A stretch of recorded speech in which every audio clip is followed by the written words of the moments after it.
Good morning, everyone. Good afternoon, good evening. Prince Varma with Rackspace. I want to welcome you to our webinar, and I appreciate your attendance. We are waiting, we had a little bit of a technical problem. We're just waiting for Karen to join us, but we'll get started here in a moment. In the meantime, what I wanted to do is take a moment and have the panelists introduce themselves. We'll start with Joanne. Flack. Hi, thanks everyone for joining. My name is Joanne Flack. I'm a Vice President, Deputy General Counsel here at Rackspace Technology. As part of that role, I deal with cybersecurity, incident management, and privacy from a legal perspective. I'm also the Chief Privacy Officer for Rackspace Technology too. Thanks, Joanne. Deepak? Hi, my name is Deepak Peswani. I'm a Senior Director of Products, specifically managing all security and network products for our private cloud. I'll make sure all our customers who come in and build their private clouds with us, I secure them and I connect them from end to end. Thank you. Travis? Absolutely. Hey, team. My name is Travis Runty, and I'm the head of security for our public cloud business. So very similar to Deepak, what I do is I make sure from an external perspective, from a customer perspective, that not only do all of our platform data, apps, offerings have security built into them, but we also have some very, very specialized pure security engagements to make sure our customers can get the advisory services, professional services, or managed services that are security focused as needed, where needed. Thanks, Travis. And I'm Prince Varma. I'm the global head of bank, financial services, and insurance for Rackspace, and we're thrilled that you could join us today. So I wanted to start. One of the things, there are three prevailing topics that you hear almost always across the tech industry today. You can't go very far without hearing conversation related to AI. You can't go very far without hearing conversation related to operational resiliency, and you can't go very far without hearing conversation related to data sec and data protection. Interestingly enough, all three of them are really part of the same equation because they lean on one another and they drive one another. When you look at what operational resiliency truly is, it's about ensuring that you have continuity in your operation. It's making sure that you've put the appropriate degree of resilience, hardening, monitoring, mitigation into your strategy to ensure that you're able to be successful. So lots and lots of institutions have different strategies as they approach this, and we'll talk about a little bit about how Rackspace is approaching it and what our thoughts are. But before we go too far, I just wanted to put one slide up here for you to just to reinforce why we're having this conversation and why it's such an important conversation across the board. Right? So institutions are dealing with regulatory and compliance breaches, ransomware every week. For some institutions, every day you're fighting ransomware and bad actors. You've got a number of challenges related to operational risk. Depending on where you're located, natural disasters are increasing the view. But as you look at this chart, and I'll start with you, Joanne. As you look at this chart, when you think of the various things that are driving or threats to operational resiliency, as Chief Privacy Officer, which of these really jumps out at you? Yeah, I mean, of course, they're all very relevant to what I do. For me, obviously, I'm very focused on the regulatory and compliance aspects and work very collaboratively across the business on some of the other risks that we see and the operational risks and technology, operational resiliency that we place in the business. But my real area is the regulatory and compliance area, so that of course is where I predominantly focus, Prince. Sure. Thank you. Okay, guys, as we continue to go through this, Travis and Deepak, did you have anything that jumps out at you here from your perspectives?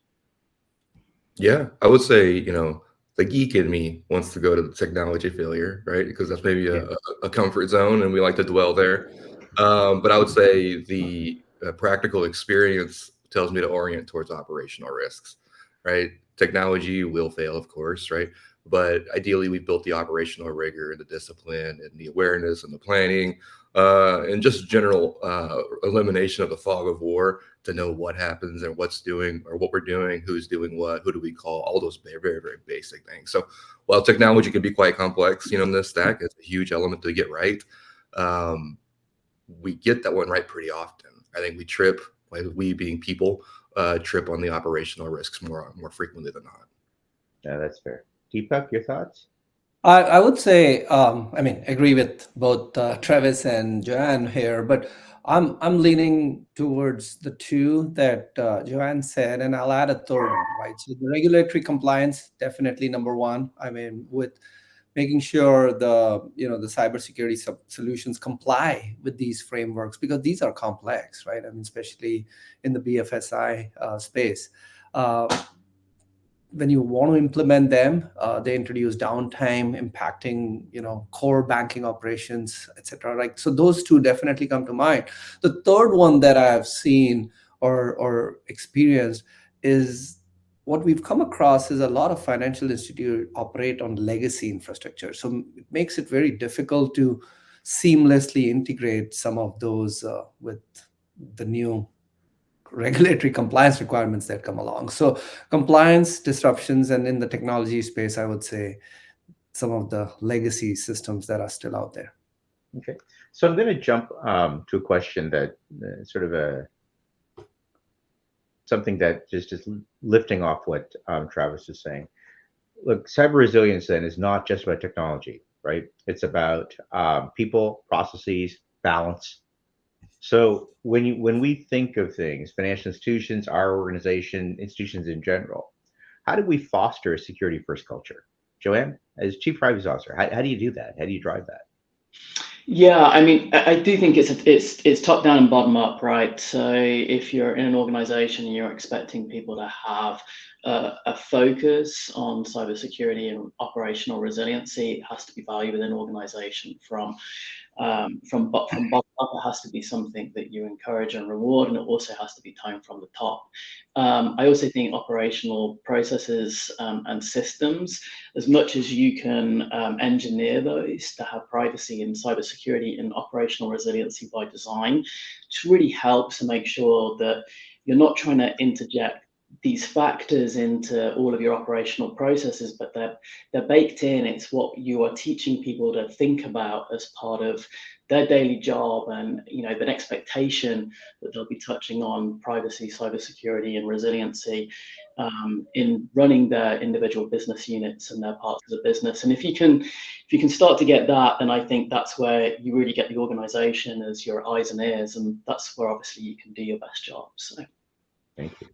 Travis, Deepak, in your roles, you're often talking to our clients. You're helping advise them. You're providing them with your depth and expertise, your knowledge surrounding this. What advice would you give them again to foster a security first culture? I can go, Travis, if you're okay.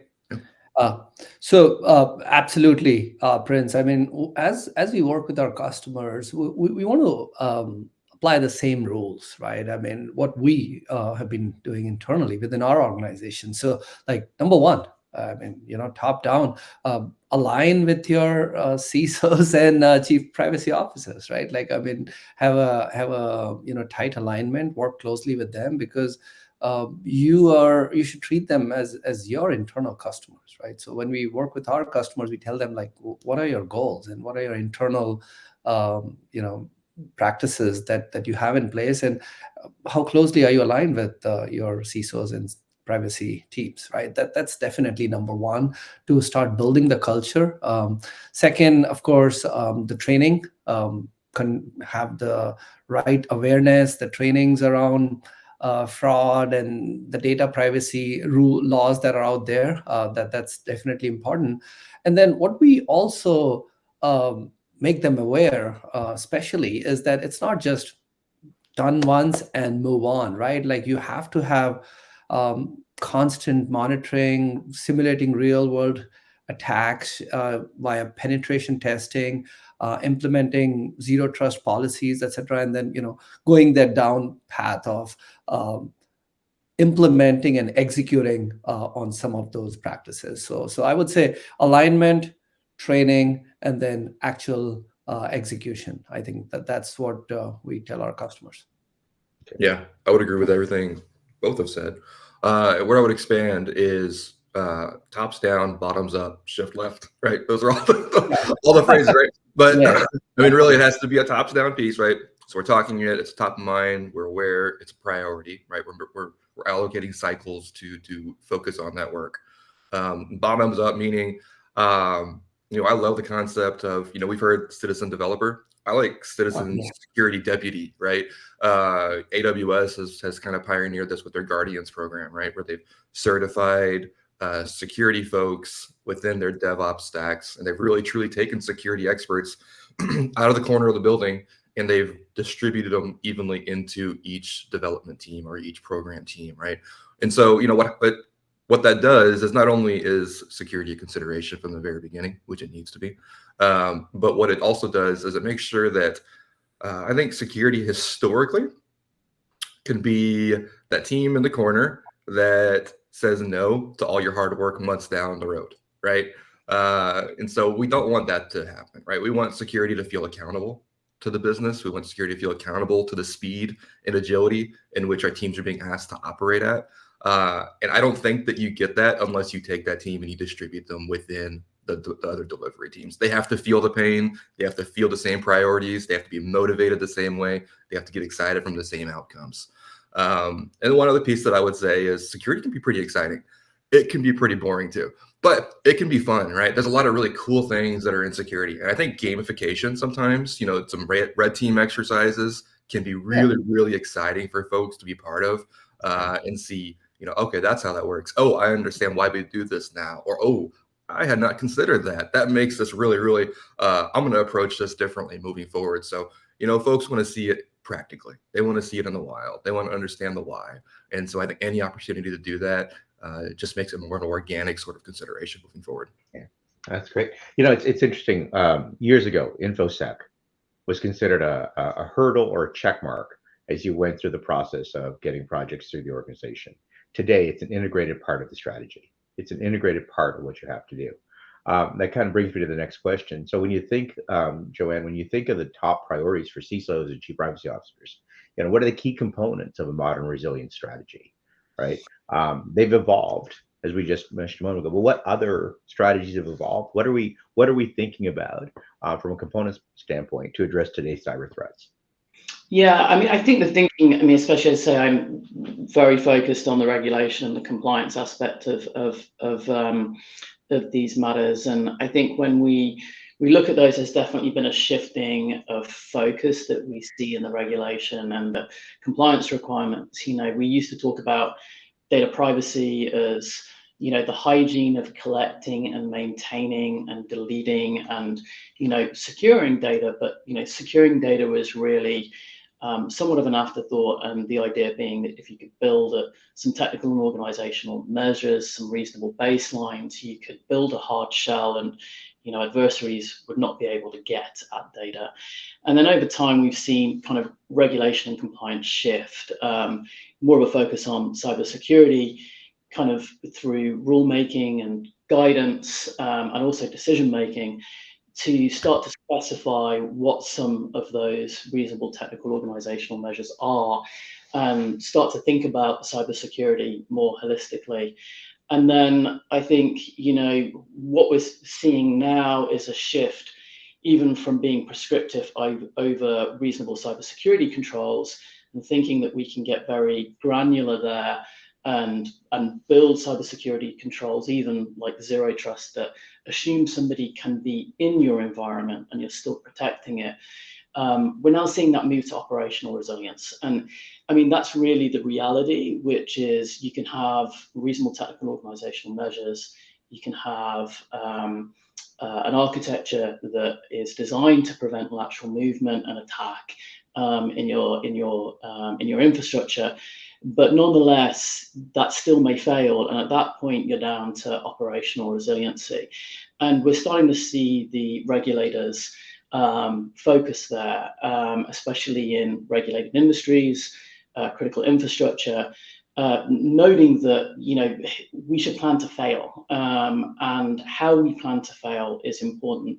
And to see that coming through in regulation is just really super interesting, because it's been something that we've been focused on years, and something that we consider to be key is obviously, you plan to be successful, but you should also plan to fail. And we're starting to see that come through an awful lot more in the regulation and the rulemaking that we see globally, and I expect that to continue. Okay.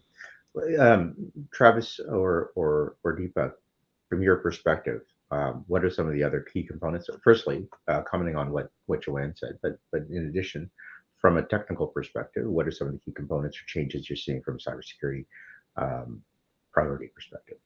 Yeah, I think most organizations have an appetite and are probably on some journey along the way, right, to establish a zero trust architecture or capabilities or best practices, right? The concept of the perimeter is no longer, and so ensuring that they have a way to manage that increasingly complex sprawl with a zero trust sort of point of view is absolutely something that has an appetite for, and it requires a lot of work and discipline to get there. With the sprawl, with the increased number of instances, we are seeing a tremendous increase in sensors and data and the ability to triangulate that, right, and really do something with it, identify threats, correlate motions, really go back and trace full behaviors is absolutely a priority. And so we're seeing tools there that help with that, to create harness, to help folks harness that we'll say tremendously increasing sort of volume. And then, everyone wants to make sure the incident response is done quickly. It needs to be done more quickly than it was yesterday. It's never going to be quick enough, right? And so how do we make sure that we're absolutely as efficient, as effective, as quick every single time? And by the time if we do it, it needs to be better next time, no matter what. And so that's going to be a continuous sort of motion, I'm sure. Okay. Yeah.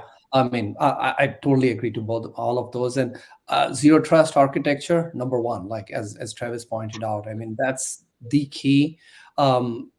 Along with IAM, RBAC, and all those sort of policies govern further restrictions, etc. But what I would also like to add is don't just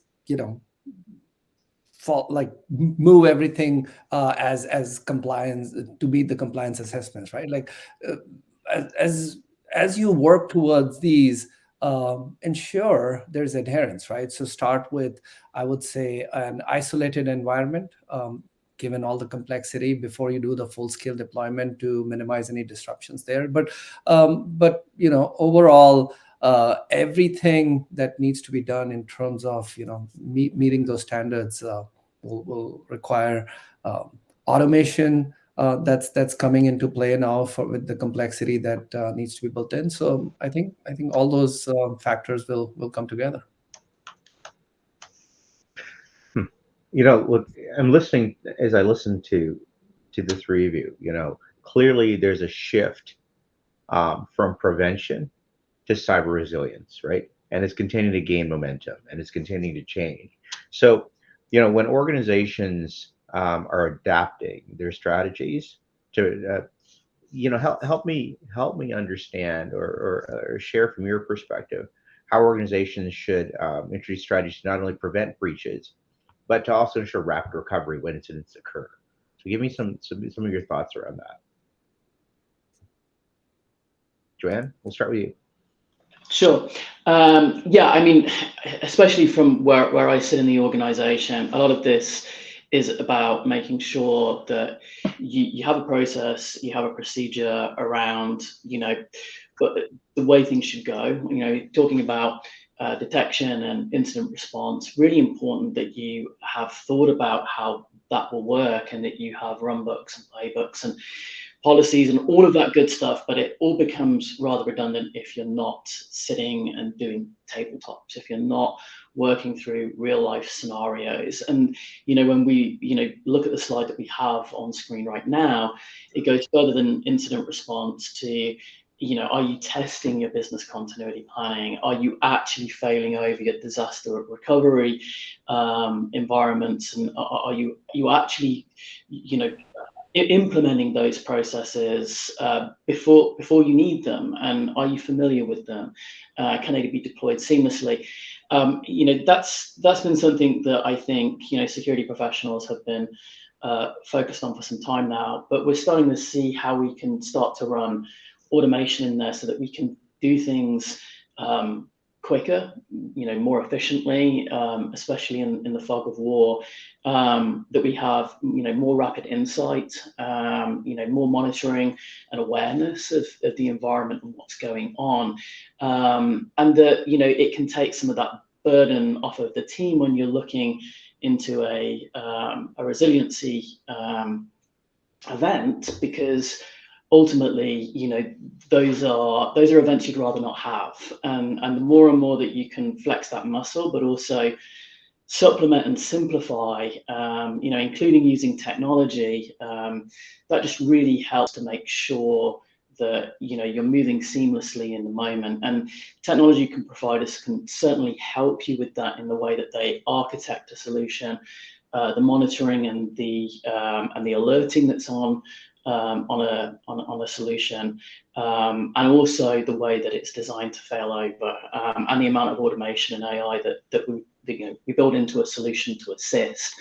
These are things that are there to help, and I think that's probably what I'm seeing from my perspective.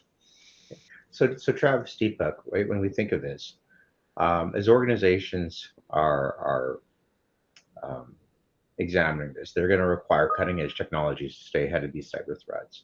What are some of the emerging technologies that are proving to be effective? Travis, you want to take it? I'll go first. You got this one, Deepak.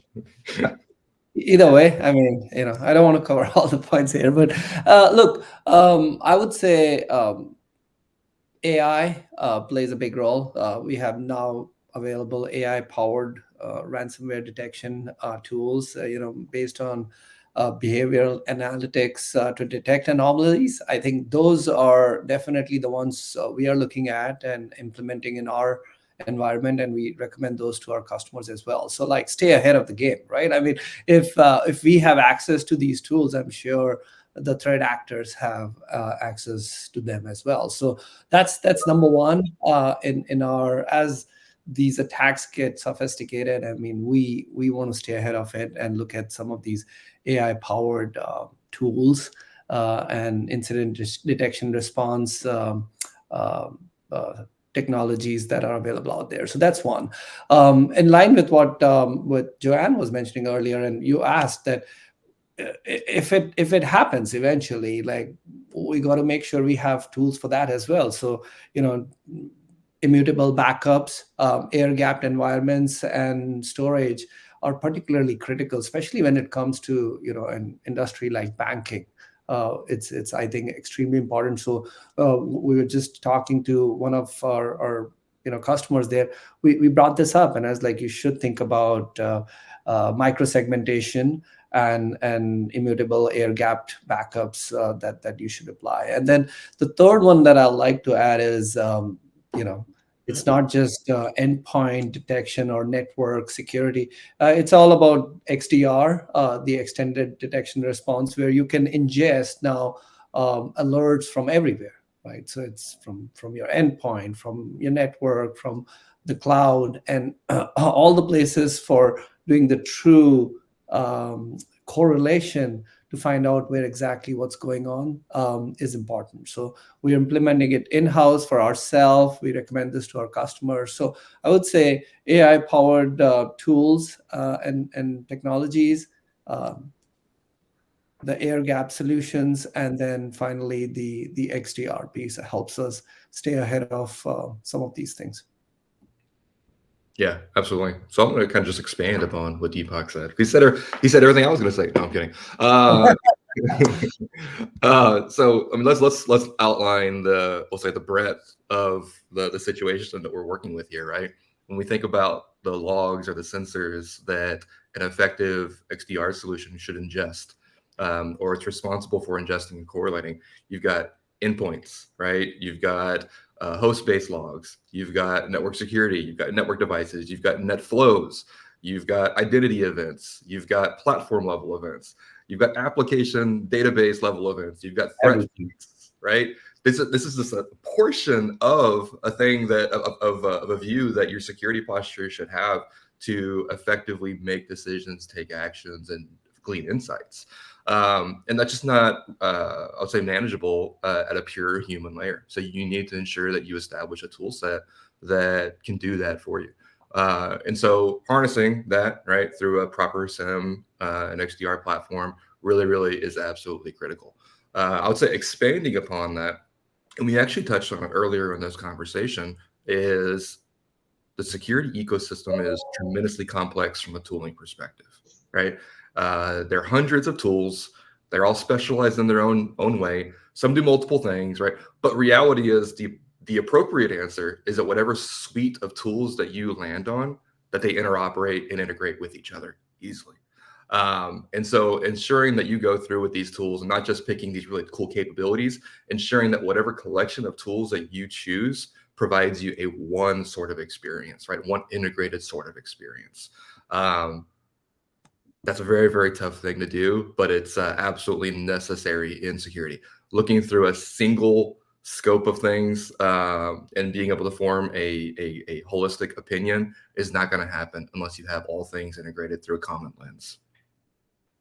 So when you're talking about that common lens, you're really talking about those security tools across the operating environments that an institution has, right? Again, with the growing the growth of hybrid cloud, where you've got operations across edge, public cloud, private cloud, even within their data centers, and so ensuring that the tooling that you're putting into play is interoperable, and you're creating a consistent view across the organization, right? I think that's very critical, as opposed to just the fact that they're compatible, the fact that there's consistency, right?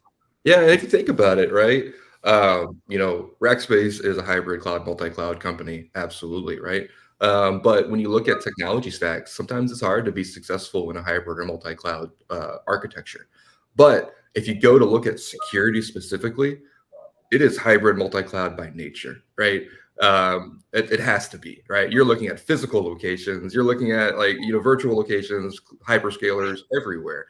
And so I think there's some really neat opportunities to learn from security there, right? And making sure that you're not just choosing the platform native solution where because it's easy. You want to make sure that you have that whole lens that you can ingest all platforms very easily.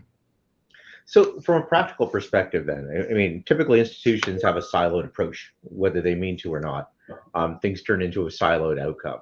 And while you have interactions, how would you structure a security governance program? What would your thoughts be in terms of building out a security governance, or what guidelines would you recommend relative to that? So there's Joe, do you want to go first? I'll go into full network non-functional requirements after that. Yeah, and again, you're absolutely right, Joe. This is not just a technical thing. It's really not. It's actually quite not technical, but yes. Privacy technical, right? Yeah, I mean, without going into the technical features of kind of governance and oversight, I mean, it is important that you have the right, the right governance and oversight from an organizational perspective is what I would say. And so I think here you hit the nail on the head. Very often people see security as the job solely of the CISO or of the security team, and the governance and the oversight being centralized there. The reality is that's just no longer the case. Security is decentralized. And so security governance itself has an element of decentralization. And so I think you have to embrace that in your governance and your oversight, and make sure that you're pulling in your stakeholders and embracing them into your oversight so that you can make sure that you're successful across the organization. That helps to drive some of these technical outcomes too, which Travis and Deepak can talk to with better technical expertise than I. But if you don't have the right stakeholder group and you don't have the right oversight, then you're looking at things from a very disjointed silo perspective within the organization with your oversight. That's where you do start to see these clashes and misalignments of stakeholder interests and outcomes. And so for me, I think that's really key to great governance. And then I think that allows the technical teams to do their jobs most thoroughly and most effectively, because they have the right group wrapped around them, and they have clear outcomes, and they know what good looks like for the organization. Travis, Deepak, I'd defer to you on the technical aspects of that a little bit more. Yeah, you said something, Joe, that was really, really important. And that was understanding who your stakeholders are, right? I spent a little bit of time talking about why technologists build things. And sometimes we lose along the way the whole business reason or the business outcome or who our stakeholders are and what they want out of this to make sure that we're marching towards a valuable sort of experience. And so, what I would do, it's a bit of a hybrid between, administrative and technology, but I would take the time to define, what it is that you want out of this entire architecture. It's broader than security, but a security lens is absolutely an appropriate sort of view, right? I think you need to figure out define what your non-functional requirements are, right? Authentication, right? What sort of MFA do you need? What sort of encryption do you need? What roles do you need, right? From a data protection, right? Logging, what are your audit log? What's your retention, right? What's immutable? What needs to be immutable? Where are you going to store it? Network security, right? APIs, rate limiting, all of these sort of things, right? It's tremendously complex, right?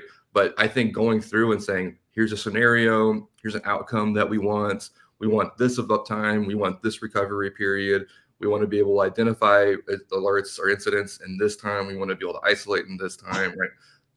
Actually defining very, very, very detailed of what the experience is that you want to strive for, what you want your stakeholders to experience with internally and externally, and then building the tools and the systems from a technology perspective around that as the foundation to support those outcomes. That's the way I would approach it personally. Yeah, I mean, my my view on this is, I agree to the decentralized part of it.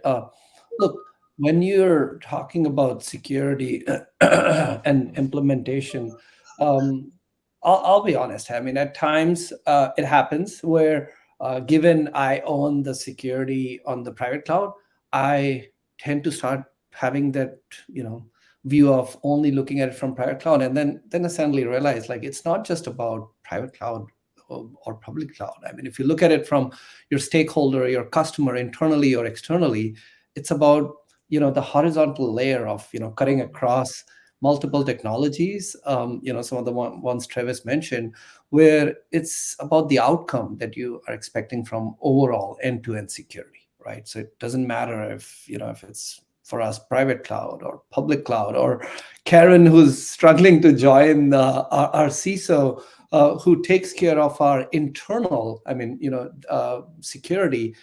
All three of us, in my opinion, have to align, and we have to make sure the governance and working sort of with Joanne's organization, the governance is absolutely aligned on all three levels, private, public, or internal, because that's when our stakeholders, again, internal or external, will be able to take benefit, and we'll be able to protect them end to end from security perspective. Thanks. I want to change the topic a little bit and look at global privacy, right? Or global regulatory impacts and implications on privacy. So Joanne, when we start looking at this right now, organizations have to have two very, very critical things. Regulatory compliance, cybersecurity go hand in hand. Now we layer on top of that the whole notion of globalization and the movement of data and data privacy from a global perspective. How do organizations maintain that level of compliance, but more importantly, stay agile? Yeah, I mean, simplification is key. And so, if you're talking about compliance requirements globally, and you're layering on top of those very often compliance standards, which don't come from regulations, but they may be the standards that your organization has decided to adopt, or that your customers or your external stakeholders expect you to maintain. You have a patchwork of regulation, you have a patchwork of certification requirements and controls. Often you also have kind of contractual requirements depending on your industry too.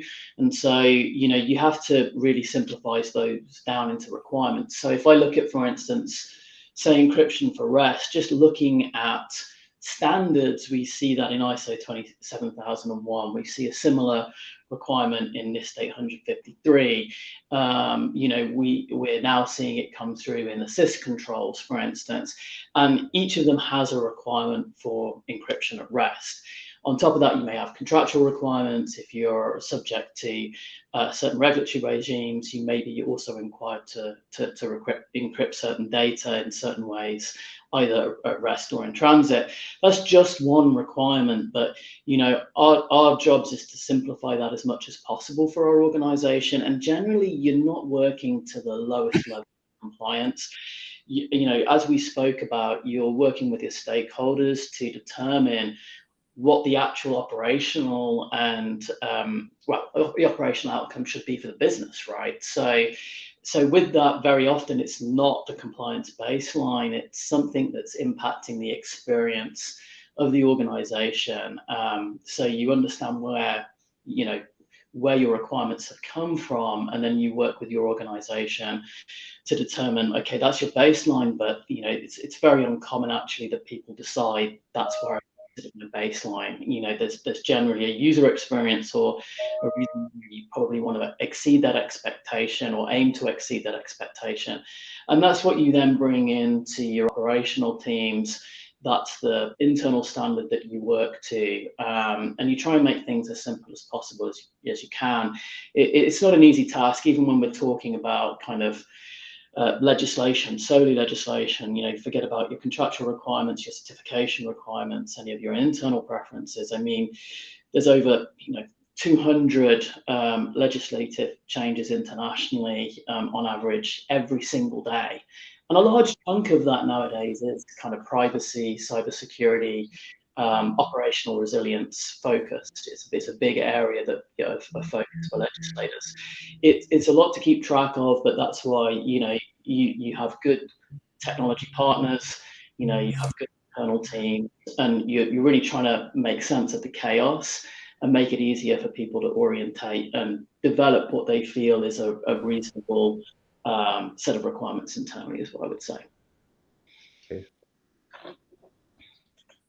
Deepak or Travis, from your perspective, what are some of the... I was just going to say, follow the lead. I mean, we talk to, like, as Joanne said, having those technical partners. Well, likewise, when we are put in those situations, we will look at our privacy partners and say, like, look, simplification is extremely important, because you got to implement and align to those standards, right? So not all compliance standards will have the same option to implement. So you've got to, as I said, have the right partner to work hand in hand with.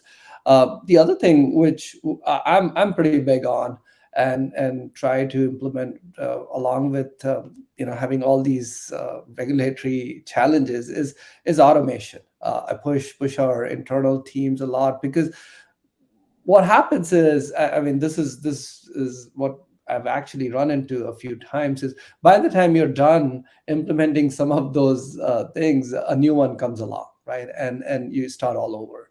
So having a set of automation tools that can help us quickly deploy, implement some of these technologies, let it be at the host, network, application level, but just also making sure they adhere to all the regulatory compliance. So I would say simplification, yes, but you got to have the right tools, automation tools, to be able to quickly implement them. Otherwise, you just keep doing that all this while, because there are just so many of them, especially globally. You meant, like, if it's just one region, it's doable. But when it comes to global, it's just you have a long list that we track basically on our website as to what we adhere to, and to be able to implement them in a timely manner, automation comes in handy. So Yeah. look, sorry, go ahead. No, you're good. All right. Yeah. So we talked about identifying your stakeholders, aligning with your stakeholders. This is a great opportunity to create a cross business sort of point of view, right? This is not a technology problem. This is a great opportunity to get your legal team together, your HR team, your overall risk team, your technology teams, because it includes all of them, right? And it has to have one sort of opinion or point of view on all of that. And so we talk about influencing security. Make that conversation one conversation, bring all those functions together, have a hyper converged or a collapsed positioning on it, because the policies are collapsing. And so your internal efforts may collapse as well. Yeah. So, we were talking a little bit, data sovereignty. When you start to think of it, growing concern for multinationals, data sovereignty laws are becoming stricter and stricter worldwide. When we think of the better practices that institutions should adopt to navigate these complexities, how do we navigate dealing with regional data protection regulation and maintain operational efficiency? Yeah, no, I suppose I'll jump in on that one. It's very key to understand that a lot of these regulations are there for a reason, and so you touched upon data sovereignty, and it's perfectly possible, whether because of regulation or preference, it's perfectly possible to build a wholly sovereign solution if that's what you aim to do. I mean, it comes with some trade-offs often as to support and availability, but that depends on your provider too. So I think a lot of technology providers now are getting so used to having either regulatory requirements or client preferences for localization, taking that as an example, that it's becoming actually a lot easier to operationalize with a lot of efficiency without those trade-offs we used to see around support hours and availability, the response times if there's an issue on your environment.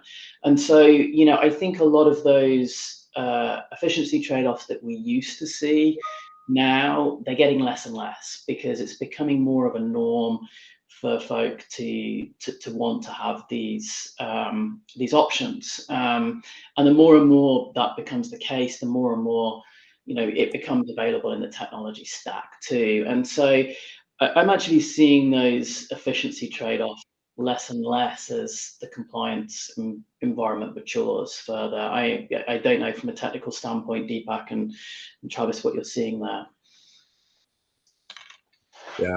Generally, what I would encourage is understanding where you want to operate, where you can't operate, and where you are operating, right, from a regional perspective.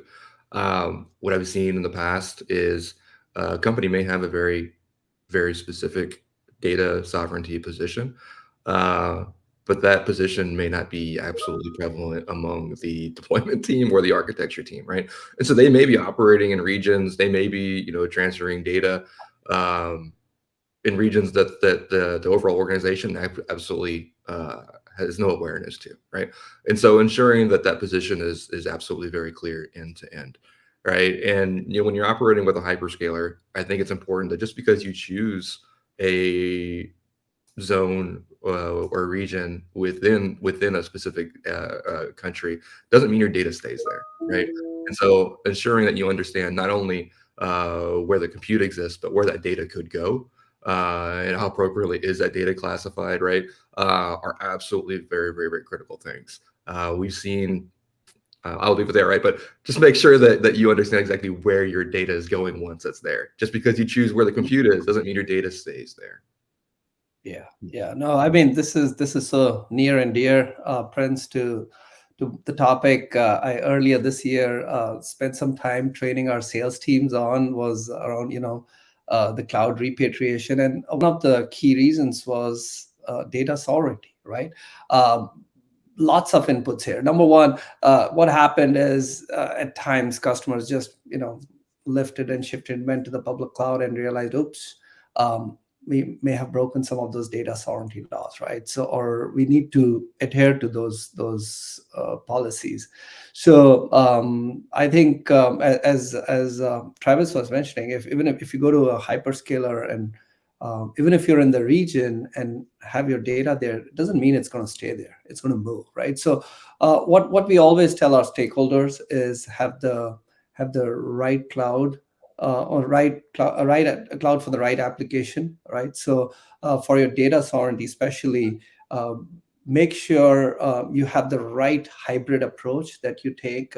Some applications would work great in public cloud or with a hyperscaler, but some of them would need to be built in a private cloud, especially for the data sovereignty governance, right? So that's where we educate, work hand in hand, especially at that point. Like this is a true example of the two groups working together for security to make sure all three boxes are checked, right? From data sovereignty, where Joanne comes in, from building and having it in a private cloud, where I sit, and where those applications are able to, or that data is able to talk to the other applications that are sitting with a hyperscaler where Travis sits, right? So being able to have that right correlation and right connectivity for things to work seamlessly, right? So data sovereignty extremely important, but I feel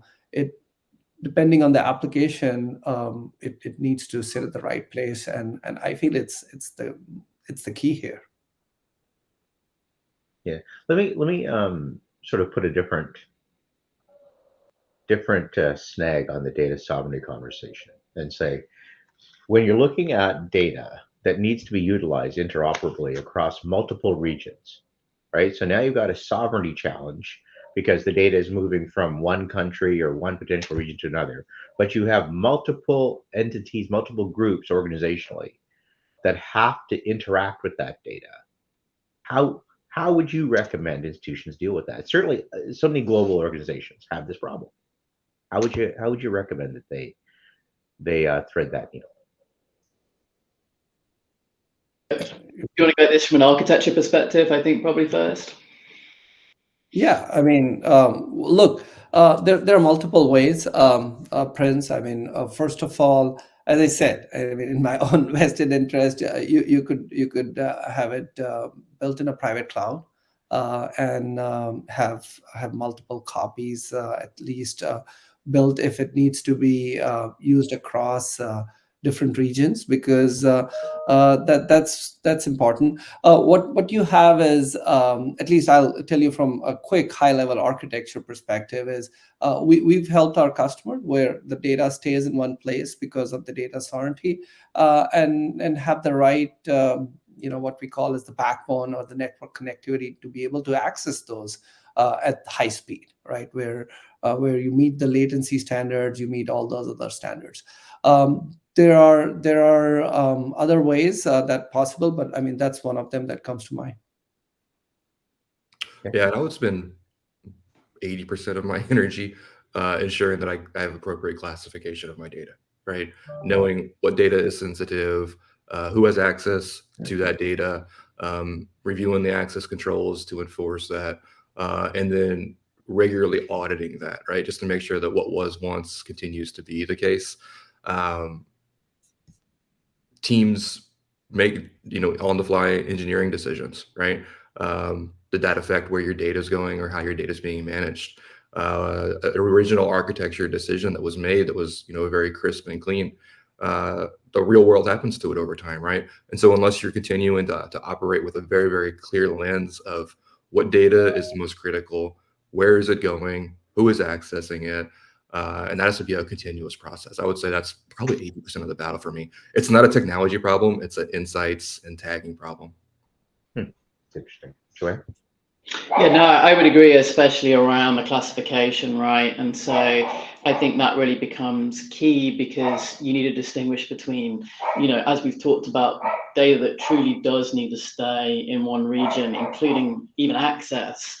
And that really does truly need to be localized and can't be shared, vis-a-vis, data that you wish to have hosted in a particular jurisdiction, but from a regulatory perspective, you can readily access from another jurisdiction. And having a good understanding of that data, what it is, what type of data, what geography, the proper classification system around that, and the hygiene around the data, that's something that's incredibly rare, actually. And to have that across all data sets, generally people are operating to like the most restricted type of data in a data set, and mixing data.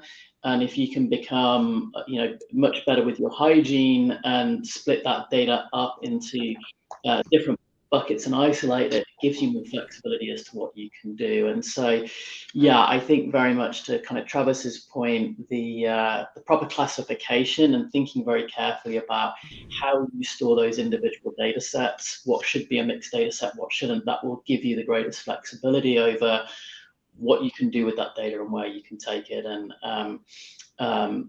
that's a challenge for a lot of organizations, honestly, because at that level, it's incredibly decentralized, and it's hard to get that granular to be able to split the data up, to be able to get the most efficiency out of how you're working. But it is possible. It is possible. Okay, so look, no webinar would be complete without having some conversation around AI and the impact of AI and cyber resilience and operational cybersecurity and operational resiliency, right? So, there's a number of different areas that AI is revolutionizing its impact, whether it be real-time monitoring or detection, or enhancing the manner in which organizations are doing cyber enhancement or cybersec, preventive and predictive maintenance in the infrastructure, crisis management. The list goes on, right? So as you think of this list that I put on the screen for the team, I'm gonna just sort of open it up and say, from your perspective, guys, look, we know that we have to incorporate AI. We know that bad actors are utilizing AI, right? And it's changing the manner in which resiliency is seen within organizations. So I'd ask you to give me your thoughts on some of the comments that are made here. So I'll start with you, Deepak. Go ahead. All right. Oh, well, I already brought this up earlier, right? So we are right now in the process of actually implementing some of the what I call AI-ready ransomware tools, AI-ready incident detection and response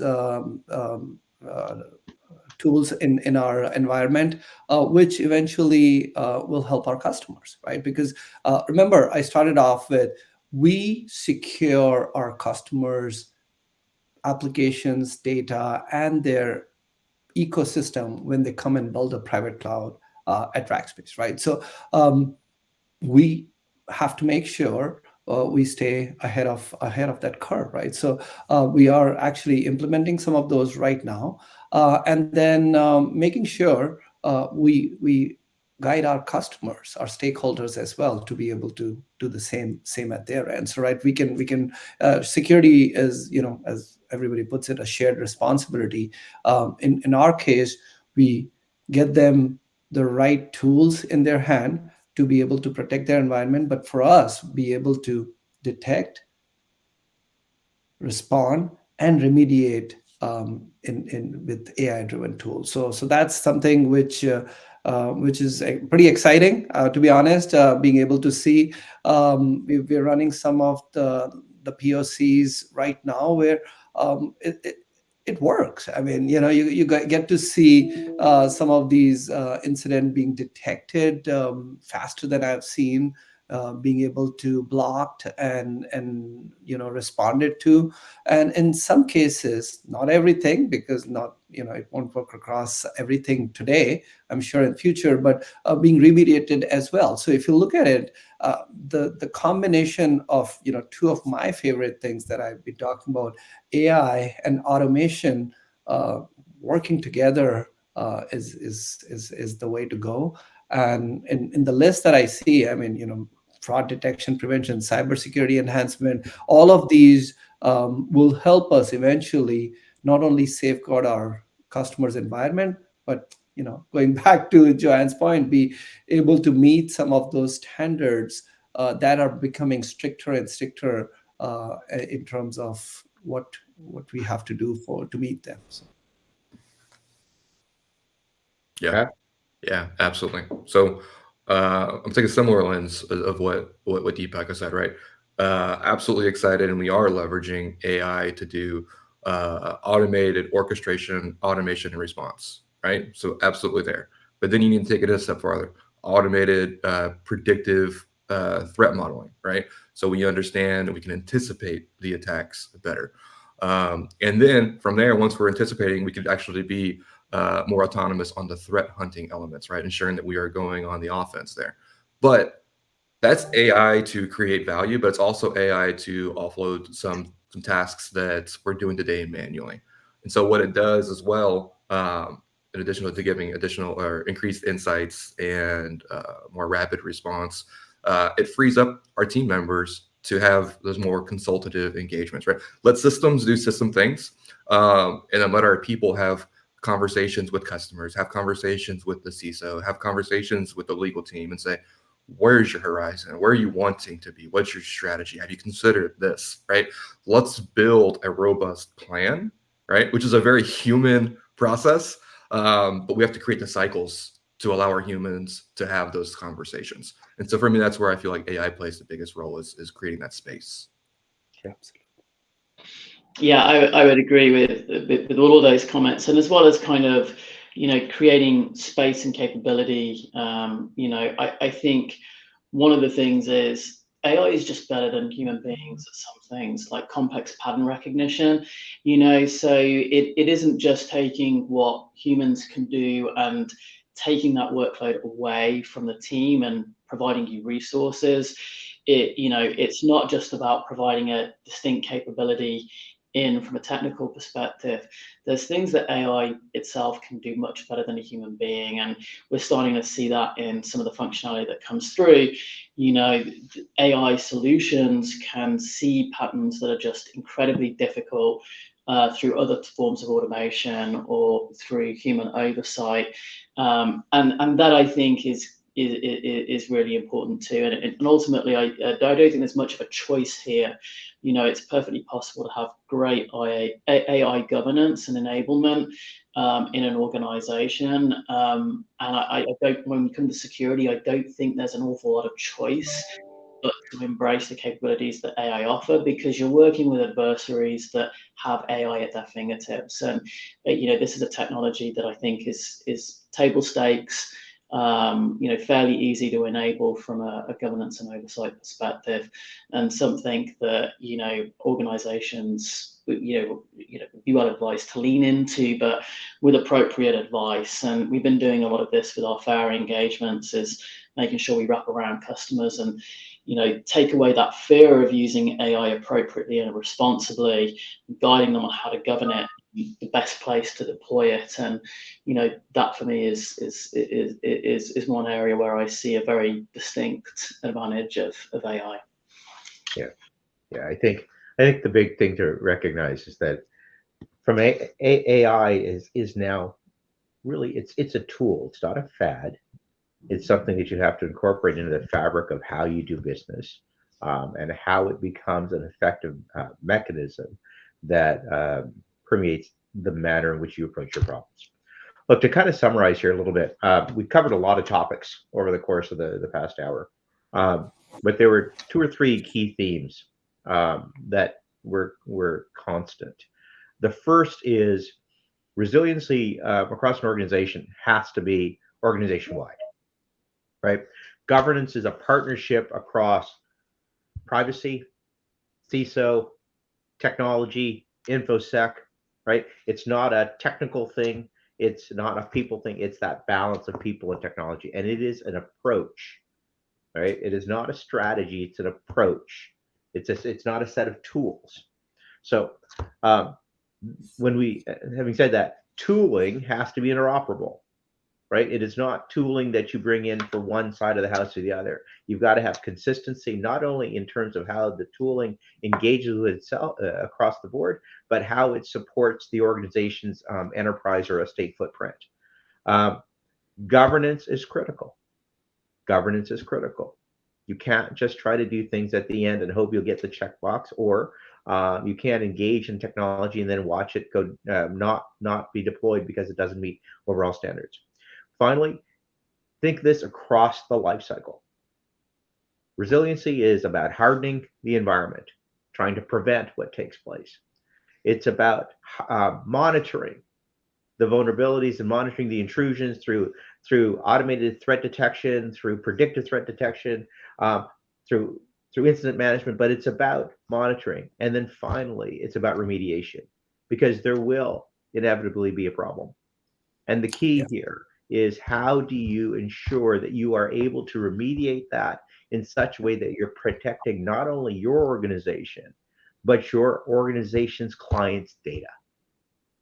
That's where your biggest risks are. Guys, I want to thank you very, very, very much for all of your time and your participation. For those of you attending the conference, the webinar, you can scan this to learn more.